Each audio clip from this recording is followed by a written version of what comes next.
Hello friends, welcome to S exam. Friends, as you all know, अपने S examination की preparation कर रहे हैं, राइट। तो दोस्तों, उसी कड़ी के अंदर अपनों ने आज नेक्स्ट टॉपिक अपने स्टार्ट करने जा रहे हैं। प्रीवियस की वीडियो के अंदर अपनों ने सूचना का अधिकार अधिनियम 2005 के बारे में चर्चा करी थी, राइट। तो दोस्तों, वो पूरा एक्ट अपनों ने पढ़ा था। तो आज अपने दोस्तों नेक्स्ट टॉपिक जो है हमारा कॉन्स्टिट्यूशन से रिलेटेड, उसको अपने स्टार्ट करने जा रहे हैं। तो ये दोस्तों टॉपिक जो है पेपर 1 के अंदर आएगा आपके management in government including constitution and financial management framework. जो पेपर 1 है, इसके अंदर बहुत सारे टॉपिक हैं। तो इसके अंदर दोस्तों सेक्शन 1 जो 40% आएगा, उसके अंदर पहला जो पार्ट है, तो उसके अंदर दोस्तों संविधान के जो इससे हैं, संविधान के अंदर दोस्तों बहुत सारे इसके पार्ट और बहुत सारे इसके आर्टिकल हैं, बहुत सारे भाग हैं और बहुत सारे अनुच्छेद हैं। लगभग 20 से ज़्यादा इसके भाग हैं, ठीक है। और लगभग 400 के करीब क्या है इसमें अनुच्छेद हैं, ठीक है। तो इसमें दोस्तों अपने क्या है, सारे भाग और सारे अनुच्छेद जो हैं वो अपने को नहीं पढ़ने हैं।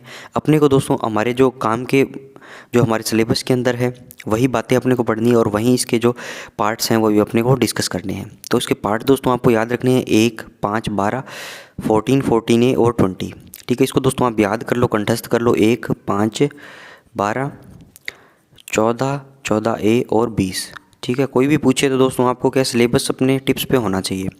ये नहीं हो कि फिर एक के बाद कौन सा भाग आएगा फिर कौन सा है। हमारे सिलेबस के अंदर ये बातें हैं 1, 5, 12, 14, 14A और 20, 3-4 बार बोलोगे तो आपको याद हो जाएगा, ठीक है। अब दोस्तों ये पार्ट तो आएंगे, ये आर्टिकल तो आएंगे, जो इनके अंदर आर्टिकल होंगे, लेकिन कुछ डिटेल्स जो हैं वो हमें नहीं पढ़नी है regarding questions on such matters as manner of elections.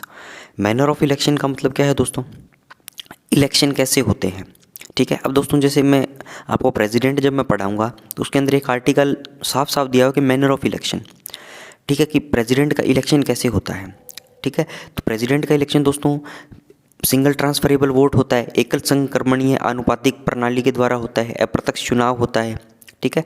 तो वो उसका जो पूरा प्रोसेस जो है वो हमें नहीं पढ़ना है, राइट।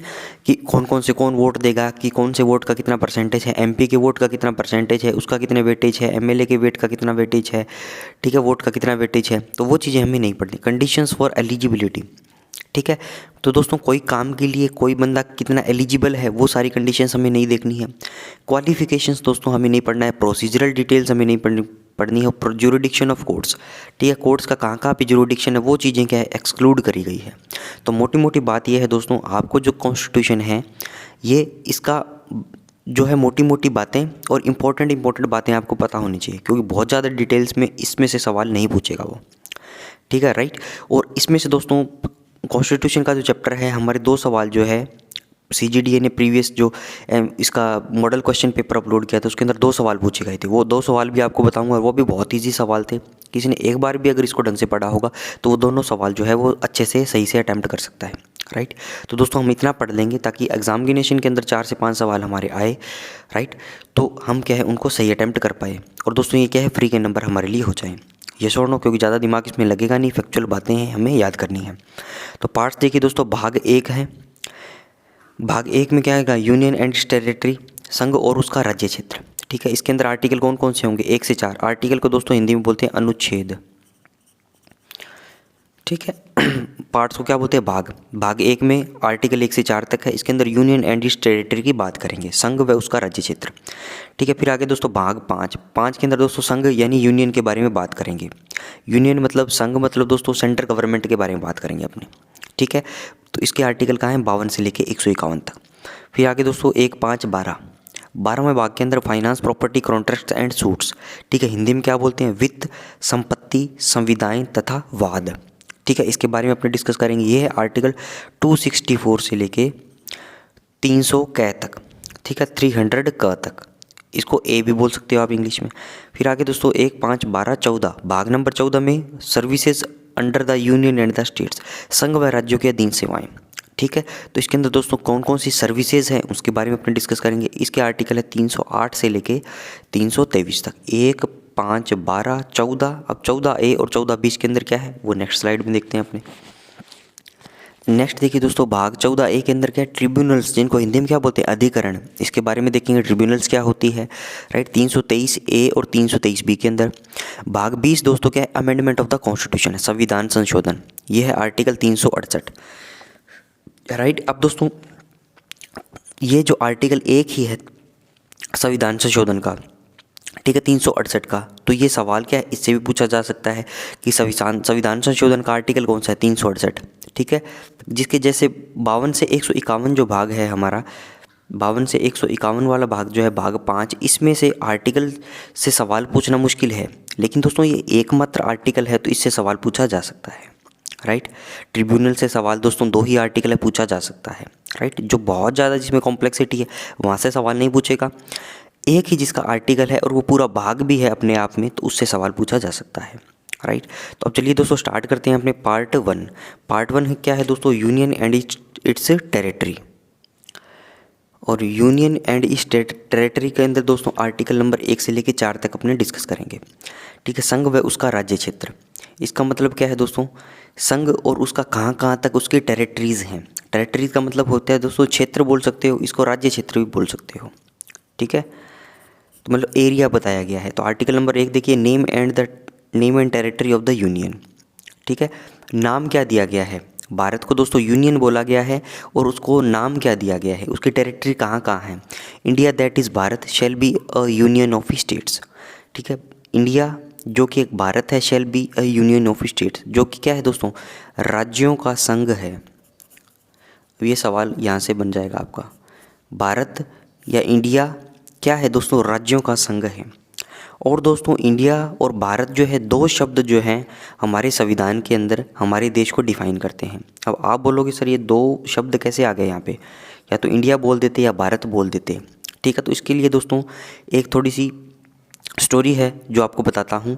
जब दोस्तों संविधान बन रहा था, तो संविधान को बनने में लगभग हमारे 2 साल से ज़्यादा टाइम लगा है, 2 साल 11 महीने और 18 दिन, ठीक है। तो इससे पहले दोस्तों बहुत सारी क्या है कमेटीज़ का गठन हुआ और बहुत सारी दोस्तों क्या है कॉन्फ्रेंसेस हुई, बहुत सारी समितियां बैठी, ठीक है, बहुत सारी मीटिंग्स हुई। तो इसके बाद दोस्तों धीरे धीरे क्या है, ये पूरा संविधान जो है हमारा तैयार हुआ। और संविधान दोस्तों जब एंड में तैयार हो गया था, होने लगा था, फाइनलाइज हो रहा था, तो उसके अंदर दोस्तों जो भी लोग वोट करने वाले थे, जो भी नेता, जो भी बुद्धिजीवी जो उसके अंदर वोट करने वाले जिन्होंने संविधान तैयार किया, तो उन्होंने एक ने बोला कि इंग्लिश वाला नाम जो है इंडिया रख दो, ठीक है। बाकियों ने बोला दोस्तों क्या भारत रख दो, जो प्राचीन हमारा नाम है, ठीक है, भारत के नाम से प्रसिद्ध थे देश। तो बाद में दोस्तों दोनों सारी समितियों ने क्या है एक कंक्लूजन निकाला कि पहले इंडिया बोल दो और इसको दैट इज़ भारत बोल दो। तो मतलब दोनों ही नाम इस संविधान के अंदर इंक्लूड कर लो, ताकि कोई कंट्रोवर्सी, ताकि इंग्लिश वाले भी खुश रहे और हिंदी वाले भी खुश रहे। तो India that is Bharat shall be a union of states, ठीक है। इसलिए दोनों नामों को क्या है इसके अंदर इंक्लूड कर दिया गया, ठीक है। अब दोस्तों सवाल ये भी पूछा जा सकता है, संविधान के अंदर जो हमारा देश है उसको क्या क्या बोला गया है। इंडिया और भारत दोस्तों 2 शब्द का नाम है, हिंदुस्तान का नाम जो है संविधान के अंदर नहीं है, या कोई और नाम से अगर आप देश को बुलाते हो तो वो नाम भी क्या है संविधान के अंदर नहीं है। संविधान के अंदर दोस्तों क्या है इंडिया और भारत 2 ही नाम है, ठीक है। एक बात, दूसरी चीज़ दोस्तों आपको याद रखनी है, यूनियन ऑफ स्टेट्स ये क्या बला है, ठीक है। 2 प्रकार की दोस्तों क्या है ढांचा होता है किसी भी देश के अंदर, 2 प्रकार की दोस्तों क्या है व्यवस्थाएं होती है किसी भी देश को चलाने के लिए, ठीक है। पहली होती है दोस्तों यूनियन ऑफ स्टेट्स, दूसरी होती है दोस्तों federation of states, federation of states, ठीक है। पहली क्या होगी दोस्तों राज्यों का संघ, दूसरा क्या हुआ दोस्तों राज्यों का फेडरेशन, ठीक है। अब इसमें क्या फ़र्क है, यूनियन का मतलब क्या है दोस्तों यूनिटी, एक साथ जुड़े हुए, एक बार जो जुड़ गए दोस्तों वो अलग नहीं हो सकते, उस व्यवस्था को क्या बोलते हैं, उस व्यवस्था को क्या बोलेंगे यूनियन, संघीय व्यवस्था, राइट। फॉर एग्जांपल इंडिया के अंदर दोस्तों कितने भी राज्य हैं, सारे जितने भी राज्य हैं वो क्या है अलग नहीं हो सकते इंडिया से। मान लो केरल बोल दे या यूपी बोल दे या बिहार बोल दे कि हम तो हमारा अलग देश बनाएंगे हमारे राज्य का, ठीक है। तो ऐसा दोस्तों क्या है ऐसा वो नहीं कर सकते, क्योंकि हमारे संविधान के अंदर ऐसा कोई प्रावधान नहीं है। संविधान क्या है दोस्तों एक किताब है, ठीक है। संविधान को आप सिंपल समझिए, ये कॉन्स्टिट्यूशन है मेरा, तो ये क्या है एक किताब है दोस्तों जिसके अंदर नियम कानून रखे गए हैं मेरे देश को चलाने के लिए, ठीक है। और इस संविधान को दोस्तों पालन करना क्या है मैंडेटरी है सभी भारतीय नागरिकों को, और दोस्तों जितने गवर्नमेंट्स को, स्टेट गवर्नमेंट को, सेंट्रल गवर्नमेंट को, सारे ऑफिशियल्स को इस संविधान का दोस्तों इस किताब का क्या है पालन करना पड़ेगा, ठीक है। तो क्या हुआ दोस्तों ये जो राज्य हैं वो अपने अलग देश नहीं बना सकते, हमारे जो भारत है जो इंडिया है इससे अलग नहीं हो सकते, इसको बोलते हैं यूनियन ऑफ स्टेट्स, ठीक है। और दोस्तों इनका क्या जो यूनियन होती है स्टेट्स की जो संघीय व्यवस्था होती है उसके अंदर दोस्तों इनका झंडा इनकी दोस्तों नागरिकता, इनका दोस्तों झंडा, नागरिकता, इनका संविधान जो है दोस्तों वो एक ही होता है, ठीक है। लेकिन दोस्तों जो फेडरेशन ऑफ स्टेट्स हैं, जो स्टेट्स का फेडरेशन वाली व्यवस्था है, उसके अंदर जो स्टेट्स जो हैं एक कॉन्ट्रैक्ट के जरिए एक दूसरे से जुड़े रहते हैं, ठीक है। वो कॉन्ट्रैक्ट तोड़ के दोस्तों क्या है, अलग भी हो सकते हैं। फॉर एग्जांपल दोस्तों यूनाइटेड स्टेट्स ऑफ अमेरिका आपने सुना होगा, ठीक है। यूनाइटेड स्टेट्स ऑफ अमेरिका को मतलब क्या है, स्टेट्स को यूनाइट करके अमेरिका बना है, ठीक है। स्टेट्स को यूनाइट करके क्या है दोस्तों, अमेरिका बना है। तो उसके अंदर आप देखोगे दोस्तों उनका जो झंडा है, उनकी नागरिकता है दोस्तों, उनका संविधान जो है वो अलग अलग होता है, लेकिन वो उन्होंने स्टेट्स ने आपस में एक साथ कोलैबोरेशन करके उन्होंने फेडरेशन बनाया गया है, ठीक है। तो दो प्रकार की दोस्तों व्यवस्था है, संघीय व्यवस्था और फेडरेशन की व्यवस्था। इंडिया जो कि भारत है, भारत जो कि इंडिया है, उसके अंदर स्टेट्स के संघ की व्यवस्था है, यूनियन ऑफ स्टेट्स हैं सारे, संघीय व्यवस्था हमारे लागू है। कोई भी स्टेट दोस्तों क्या है, भारत से अलग होके अपना अलग से देश, कोई अलग से अपना राज्य नहीं बना सकता, ठीक है। समझ में आई दोस्तों बातें। States and the territories specified in the first schedule, ठीक है दोस्तों। प्रथम जो हमारी अनुसूची है, मैंने अनुसूचियाँ आपको याद करवाई थी, राज्य, ठीक है। राज्य के बाद क्या आया था दोस्तों, 2 नंबर पे क्या था, तनख्वाह था, ठीक है। राज्य तनख्वाह। तो इसके अंदर दोस्तों अपने जो पहला जो पढ़ी थी अनुसूची, उसके अंदर राज्य की बात थी। तो राज्य के अंदर दोस्तों हमारे कितनी टेरिटरीज है, कितने स्टेट्स हैं, उस अनुसूची के अंदर सारा दिया गया है, ठीक है। कितनी यूनियन टेरिटरीज हैं हमारी, कितने स्टेट्स हैं हमारे, ठीक है, वो सारी बातें दी गई है। और दोस्तों 3 प्रकार के मेनली हमारे क्षेत्र हैं, टेरिटरीज हैं, ठीक है। भारत दोस्तों जो राज्यों का संघ है, जिसके अंदर बहुत सारे राज्य हैं आपस में जुड़े हुए हैं, तो उसके 3 प्रकार के टेरिटरीज हैं हमारे पास। पहली तो दोस्तों स्टेट्स हो गई, राज्य होगी, जैसे राजस्थान हो गया, पंजाब हो गया, यूपी हो गया, बिहार हो गया, महाराष्ट्र हो गया, ठीक है, ये तो राज्य हो गए। इसके बाद दोस्तों यूनियन टेरिटरी, संघ शासित क्षेत्र, जिसको केंद्र शासित प्रदेश भी बोलते हैं अपने, ठीक है। तो इनके ऊपर दोस्तों क्या है, डायरेक्ट सेंटर का कंट्रोल रहता है, ठीक है। और ये दोस्तों क्या है, एडमिनिस्ट्रेटर के द्वारा संचालित किए जाते हैं। तीसरे प्रकार का दोस्तों क्षेत्र जो है वो है अर्जित क्षेत्र, ठीक है। फिलहाल दोस्तों कोई अर्जित क्षेत्र हमारे पास नहीं है इन सालों में, लेकिन दोस्तों शुरुआती जब 90s की बात थी तो इसके अंदर हमने एक क्षेत्र को एक्वायर किया था, वो था सिक्किम, ठीक है। सिक्किम को दोस्तों एक्वायर करके हमने 26 अप्रैल 1975 के अंदर इंडिया के अंदर, भारत देश के अंदर मिलाया था। इसके अंदर दोस्तों आर्टिकल नंबर जो क्या है 2 का यूज़ हुआ था, ठीक है। आर्टिकल नंबर 2 के अंदर बताएंगे दोस्तों establishment of new states, right. तो आर्टिकल 2 का नंबर यूज़ करके दोस्तों हमने एक सिक्किम नामक जो हमारा स्टेट है, इसको क्या है हमने एक्वायर किया था, राइट, ये और नो। तो इसको क्या बनाया था दोस्तों, इंडिया के अंदर यूनियन का पार्ट बनाया था, ठीक है, यूनियन ऑफ स्टेट्स का पार्ट बनाया था, राइट। अब दोस्तों आगे चलिए 2 नंबर आर्टिकल में देखिए एडमिशन और एस्टेब्लिशमेंट ऑफ न्यू स्टेट्स, ठीक है। आर्टिकल नंबर 1 में बता दिया कि भारत जो है राज्यों का संघ है, इंडिया भारत की बात थी, और हमारे जो 3 प्रकार के क्षेत्र होंगे, और दोस्तों जो स्टेट्स है और टेरिटरीज़ हैं इनके बारे में जानकारी जो क्या है हमारे प्रथम शेड्यूल, फर्स्ट शेड्यूल के अंदर, प्रथम अनुसूची के अंदर दे दी गई है, ठीक है। 2 नंबर में देखिए दोस्तों एडमिशन और एस्टेब्लिशमेंट ऑफ न्यू स्टेट्स। अगर हमें नए स्टेट्स को बनाना है, ठीक है, तो उसके अंदर दोस्तों क्या पार्लियामेंट में by law admit into the union और एस्टेब्लिश न्यू स्टेट्स, ठीक है। पार्लियामेंट दोस्तों क्या है, लॉ बना के क्या कर सकती है, नए स्टेट्स बना सकती है यूनियन के अंदर, ठीक है। तो ये आर्टिकल 2 का यूज़ करके क्या करा था दोस्तों, सिक्किम को क्या है एक्वायर कर लिया था, जो अर्जित क्षेत्र के अंदर आ गया था। और दोस्तों इसको बनाने के लिए क्या है, हमारे अनुच्छेद नंबर 2 जो कि भाग 1 का हिस्सा है, इसका यूज़ करा गया था, ठीक है। अब दोस्तों कई टाइम से जब से अरविंद केजरीवाल जी दिल्ली के अंदर क्या है, दिल्ली के अंदर दोस्तों सीएम हैं, चीफ मिनिस्टर हैं, वो कह रहे हैं कि दिल्ली को भी क्या है राज्य का दर्जा दिया जाए, ठीक है। तो एस्टेब्लिशमेंट ऑफ न्यू स्टेट्स का मतलब क्या है, नया राज्य बनाना है। तो दिल्ली दोस्तों भी केंद्र शासित प्रदेश है, ठीक है, उसको राज्य का दर्जा देना है, तो आर्टिकल 2 का यूज़ अपने को करना पड़ेगा, ठीक है। अब दोस्तों दिल्ली केंद्र शासित प्रदेश है, उसको राज्य बनाना है, तो आर्टिकल 2 का यूज़ करो। सिक्किम को हमने एक्वायर किया था, उसको नया राज्य बनाया था, नया राज्य का दर्जा किया था, तो अभी हमने आर्टिकल 2 का यूज़ करा था, राइट। समझ में आई दोस्तों बातें, आगे चलिए। तो ये देखिए दोस्तों आर्टिकल नंबर 3 में किसी राज्य का नाम, सीमा क्षेत्र में परिवर्तन, formation of new states and alteration of area boundaries और नेम्स ऑफ एग्जिस्टिंग स्टेट्स, ठीक है। किसी राज्य का दोस्तों नाम चेंज करना हो, सीमा चेंज करनी हो, उसमें परिवर्तन करना हो, तो भी क्या आर्टिकल 3 के हिसाब से क्या है दोस्तों पार्लियामेंट कर सकती है, ठीक है। ये तो दोस्तों आपने बहुत देखा होगा, किसी राज्य का नाम जैसे इलाहाबाद नाम था, ठीक है, तो इसका क्या कर दिया दोस्तों प्रयागराज कर दिया, ठीक है। तो आजकल ये बहुत हो रहा है, ठीक है, नामकरण जो है वो आपने देखा होगा, बहुत सारे जो स्टेट्स हैं उनके क्या है नाम बदल दिए गए हैं, ठीक है। तो ये क्या है दोस्तों, आर्टिकल 3 का सहारा लेके क्या है गवर्नमेंट कर सकती है। Formation of new states and alteration of area boundaries और names of the existing states. ठीक है, एग्जिस्टिंग स्टेट्स है उसका नाम बदल दिया जैसे, और न्यू स्टेट बनाना, और दोस्तों अल्टरेशन ऑफ एरियाज और बाउंड्री को चेंज करना। ठीक है, इसका मतलब क्या हुआ, जैसे पहले दोस्तों आंध्र प्रदेश था। ठीक है, आंध्र प्रदेश से दोस्तों क्या है तेलंगाना को अलग किया गया। ठीक है, आंध्र प्रदेश से दोस्तों क्या किया गया, तेलंगाना को अलग किया। तो ये क्या था, उसमें बाउंड्री को अल्टर करके ही तो किया होगा, पहले पूरा आंध्र प्रदेश था। ठीक है, जो भाषा के आधार पे दोस्तों क्या था, उसको अलग किया गया था उसी स्टेट को। तो इसके बाद दोस्तों आंध्र प्रदेश के भी टुकड़े करने थे, तो क्या है उसके एरिया को डिवाइड करने का काम भी क्या है दोस्तों आर्टिकल नंबर 3 के हिसाब से कर दिया गया। ठीक है, पार्लियामेंट में by law form a new state by separation of territory from any state और बाय यूनाइटिंग टू और मोर स्टेट्स। ठीक है, तो पार्लियामेंट दोस्तों लॉ बना के क्या कर सकती है, नया स्टेट बना सकती है।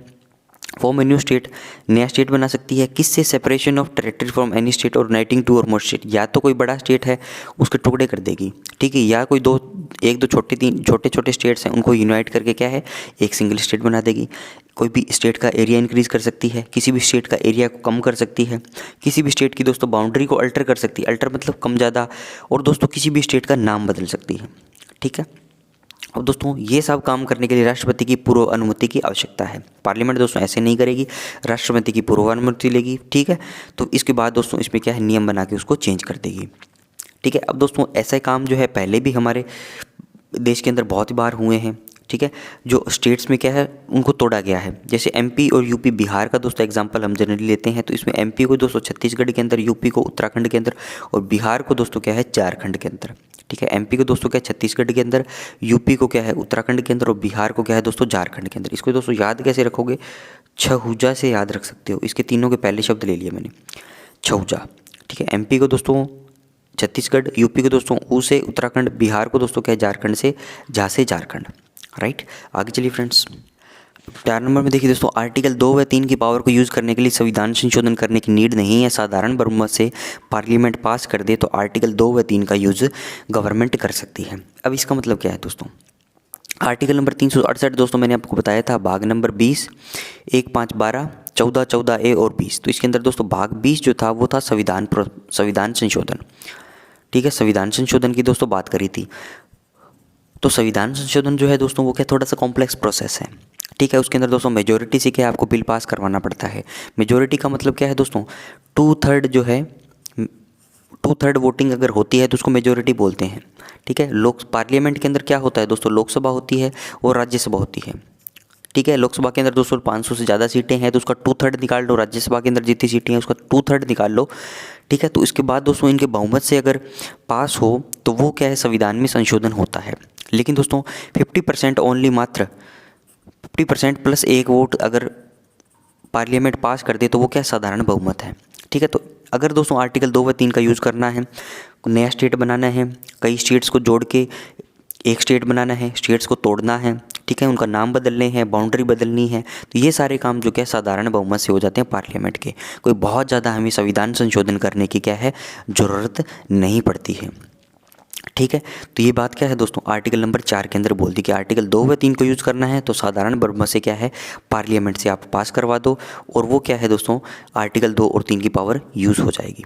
राइट, तो इसी के साथ दोस्तों हमारा जो भाग 1 जो है आर्टिकल नंबर 1, 2, 3 और 4 जो क्या है कंप्लीट हुआ। नेक्स्ट देखिए दोस्तों भाग नंबर 5 डिस्कस करते हैं अपने 1, 5, 12, 14A और 20। अब बात चलते हैं अपने भाग नंबर 5 की क्या है दोस्तों द यूनियन संघ। ठीक है, संघ की बात करेगा दोस्तों, यूनियन की बात करेगा, यानी सेंट्रल गवर्नमेंट की बात करेगा। ठीक है, अभी दोस्तों इसके अंदर स्टेट्स की कोई भी बातें नहीं होगी 52 से लेकर 151 तक। ठीक है, तो इसके अंदर दोस्तों पार्ट नंबर 5 जो है ये कई चैप्टर्स में डिवाइड है। ठीक है, तो पहले चैप्टर में दोस्तों द एग्जीक्यूटिव कौन होता है दोस्तों, जो एग्जीक्यूट करता है, प्रेसिडेंट एंड वाइस प्रेसिडेंट हो गए। ठीक है, काउंसिल ऑफ मिनिस्टर्स हो गया। ठीक है, अटॉर्नी जनरल हो गया, ये सारे कौन होते हैं दोस्तों, ये एग्जीक्यूटिव्स होते हैं जो एग्जीक्यूट करते हैं। ये आर्टिकल कहाँ से पढ़ेंगे अपने 52 से लेकर 78 तक।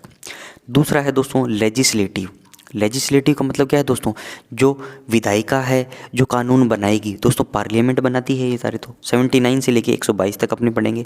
तीसरा है दोस्तों legislative power of the president. ठीक है, कुछ पावर दोस्तों लेजिस्लेटिव की कानून बनाने की क्या प्रेसिडेंट को भी है। आर्टिकल नंबर 123 के अंदर दोस्तों अपने ऑर्डिनल जो पास होता है, ऑर्डियल मतलब अध्यादेश की जो पावर है, इसके अध्यादेश की पावर के बारे में डिस्कस करेंगे, क्योंकि जब पार्लियामेंट सेशन में नहीं होती, लोकसभा राज्यसभा इसके सेशन में नहीं होते, क्योंकि दोस्तों लोकसभा राज्यसभा के 3 ही सेशन हैं, ठीक है, शीत ऋतु, ग्रीष्म ऋतु और दोस्तों मानसून सत्र, ठीक है, मानसून सत्र, ग्रीष्म सत्र और शीत सत्र, राइट।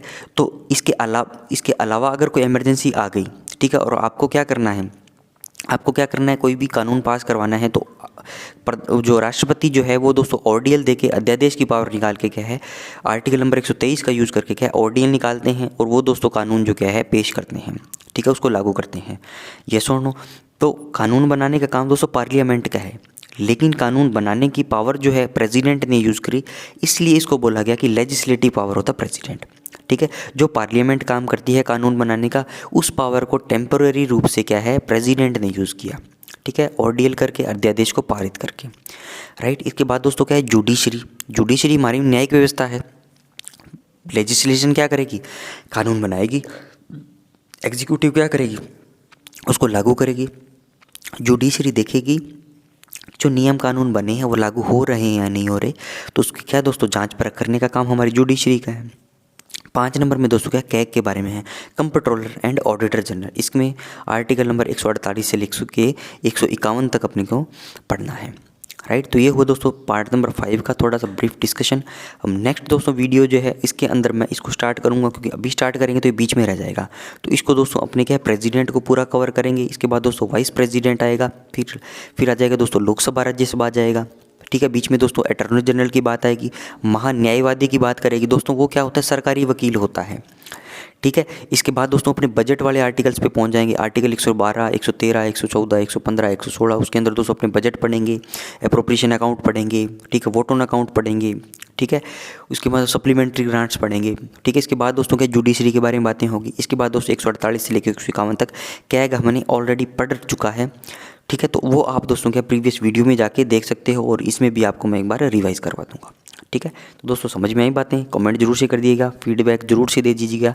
आज का वीडियो दोस्तों यहीं पर रैप अप करता हूँ, वीडियो को लाइक करिएगा, कमेंट जरूर से करिएगा। Thanks for watching, have a nice day.